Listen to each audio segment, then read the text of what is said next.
Hello, I'm going to show you how to take a rather traditional basic sounding chord progression and change it into something a little bit more intricate and, to my ears, a little bit more interesting. And I'm going to show you how to do that using a combination of ear training and music theory.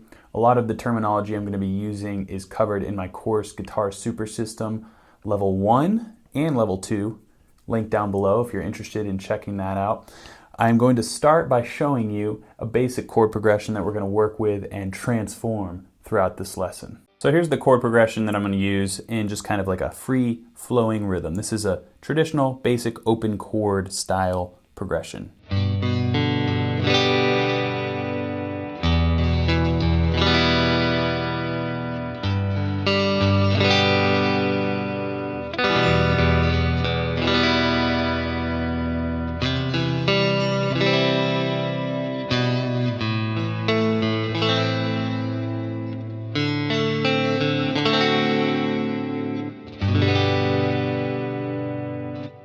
Nothing wrong with a basic chord progression like that, but if you want to spice it up, I have many different suggestions for you. I'm going to show you what might go through my mind if I was tasked with making that a little bit more interesting sounding. So the first thing I'd recommend is kind of getting away from those open sounding chords, because while they're great chords to use in certain situations, sometimes we want to take advantage of what the guitar has to offer while using many different voicings and ways to kind of lead the listener's ear in a direction that may not be as predictable. So, taking this first G chord, we're going to take a G triad chord. If you know any of my lessons, you know I'm a huge advocate for triads. So what we have here is a G, B, and D, root position triad here, and then on top of that, we've got our third in the bass, which means we have a first inversion triad.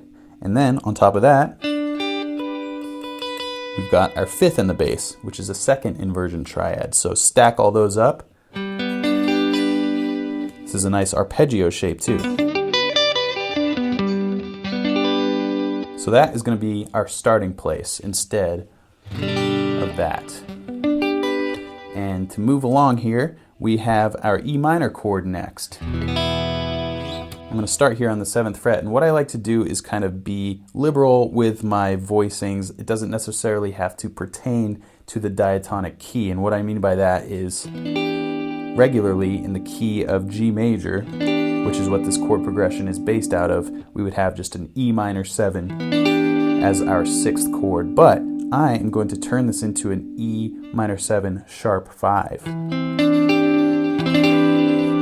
I'm also going to add that B on top.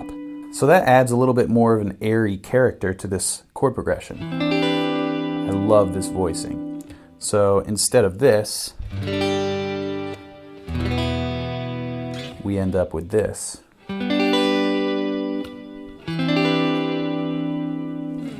Already more interesting, right? Let's keep going. So now I'm going to get a little bit more advanced here. Instead of going back to this G right away, I'm going to take a different bridge to get there. And this is where you can start to embellish things, right?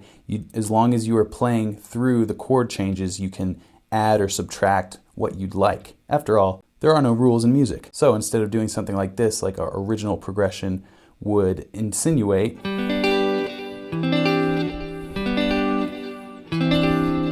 I am going to find another way to get back to this G. So what's going through my mind here is, instead of taking this shape and coming back as our original chord progression did, I am going to use a little bit of modulation to consider this E minor chord as our new home base, and as such, I'm going to treat it as a modulation just in passing.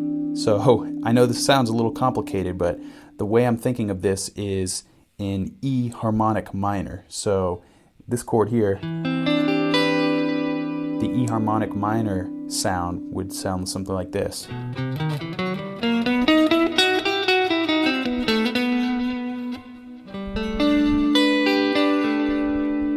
And I bet you're saying, well, that doesn't sound necessarily correct. Let me show you. I'm not going to play that scale, but I'm going to choose notes out of that scale to have a third setup chord to bring us back to our home bass. So it's going to be a real quick modulation. Here's what I'm thinking.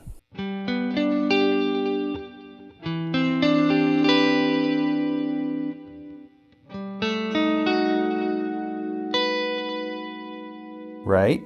Here we go. I'll play it again.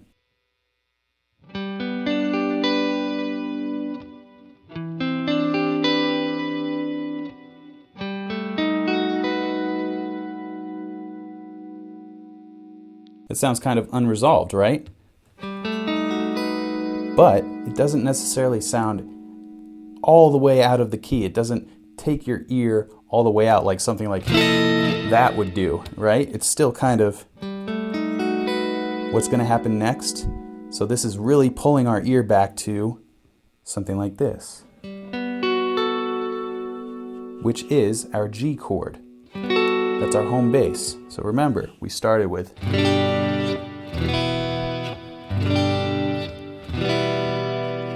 and we've ended with something like this.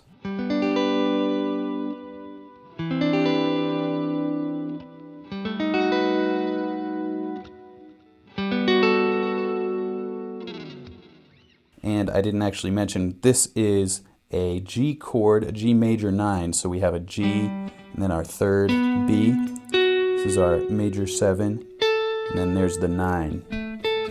So we have this as our resolution chord, our fourth chord, instead of the original open G. So half our progression has been transformed. Let's move on to the second half. So if you remember, the second half of our original progression was a C chord, A minor, then a D7, back to G.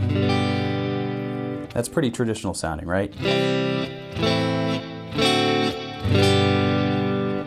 We are going for a little bit more spiced up version of that. So what I'm going to do is come back up here. I'm going to choose this bar shape here as our C, and I'm going to move my pinky up to the 9. And that is going to be our new C chord. And then I'm going to take the same approach, move it down to this A, and again, adding that 9, start with this bar chord. I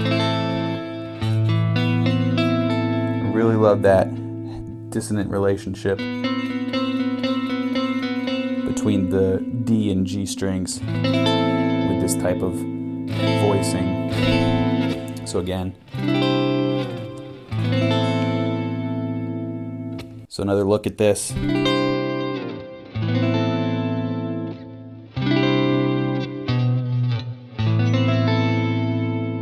Very nice.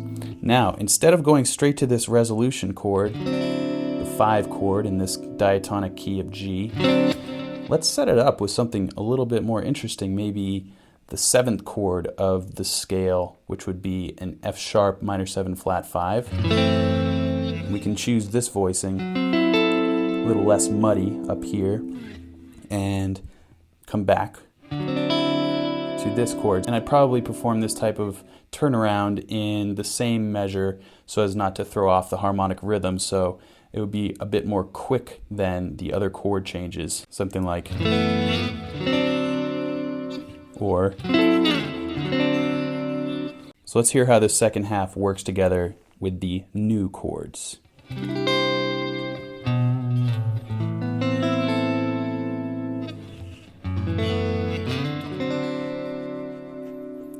Sounds pretty nice. I think I will choose this higher voicing though for that F sharp minor 7 flat 5. Let's try it again.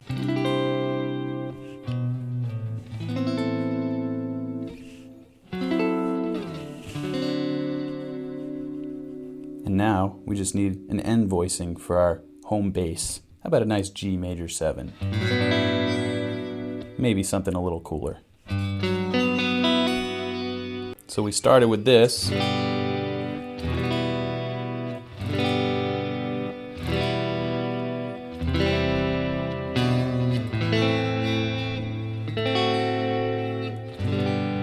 And now here's what we've come up with. I'm going to embellish it a little bit more on the harmonic rhythm side of things just to make it even more interesting, and you're going to recognize each one of these chords.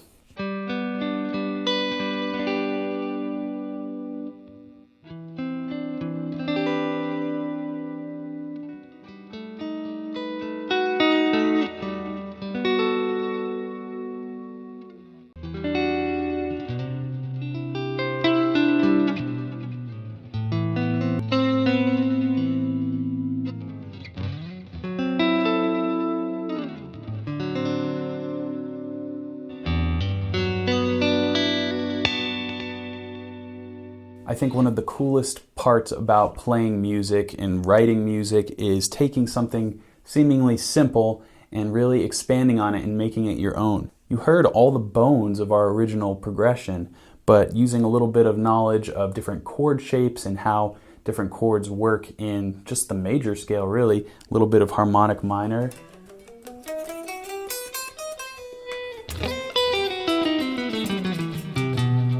We were able to construct something truly awesome, in my opinion. So again, if any of that terminology was a little confusing, then definitely check out Guitar Super System, link down in the description. And generally, you don't have to have music theory to do stuff like this. You can just use your ear to find different voicings, different chord voicings, and experiment. It's really fun to do that no matter what stage of guitar playing you're at. So basically just take a chord progression and then try and find those same root notes maybe up in different areas of the neck and try and compose a melody around those and then turn that melody into a chord.